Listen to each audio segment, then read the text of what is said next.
మనం అనుకోవచ్చు, ఆధ్యాత్మిక జీవితంలో అయినా లేదా కుటుంబంలో అయినా సరే ఏదైనా ఒక పొరపాటు చేసి తిరిగి నా తండ్రికి నా ముఖం ఎలా చూపించగలను, నా తల్లికి ఎలా ముఖం చూపించగలను, నా భర్తకు ముఖం ఎలా చూపించగలను, నా భార్యకు ముఖం ఎలా చూపించగలను, నా కుటుంబానికి లేదా ఆత్మీయ తల్లికైనా తండ్రికైనా సంఘానికైనా సంఘ బిడ్డలకైనా నా ముఖం ఎలా చూపించగలను? కాదు అని చేదరించుకొని పక్కన పోయిన వాడిని, కాదు అని చేదరించుకొని పక్కకి వెళ్ళిపోయిన దాన్ని తిరిగి మళ్ళీ ఎలా ఏ ముఖంతో నేను ఆ దరిదాపులకు పోగలను అనుకున్న ఆ స్వభావం ఆలోచన కలిగి ఒకవేళ నువ్వు ఉన్నట్లయితే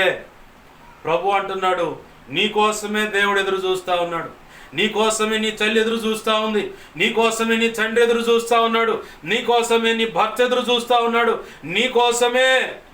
నీ భార్య ఎదురు చూస్తూ ఉంది, నీకోసమే నీ కుటుంబం ఎదురు చూస్తూ ఉంది, నీకోసమే నువ్వు ఆత్మీయంగా పెరిగినటువంటి సంఘం ఎదురు చూస్తూ ఉంది, నీకోసమే ఆత్మీయ తల్లి తండ్రి ఎదురు చూస్తూ ఉన్నారు, నీకోసమే ఆ సంఘం ఎదురు చూస్తూ ఉంది. నువ్వు తిరిగి వస్తే నిన్ను అలాగా కౌగిట్లో చేర్చుకొని ఆదరించాలని ఎదురు చూస్తూ ఉంది, ఆదరించాలని ఎదురు చూస్తూ ఉంది. నీకోసమే ఆమె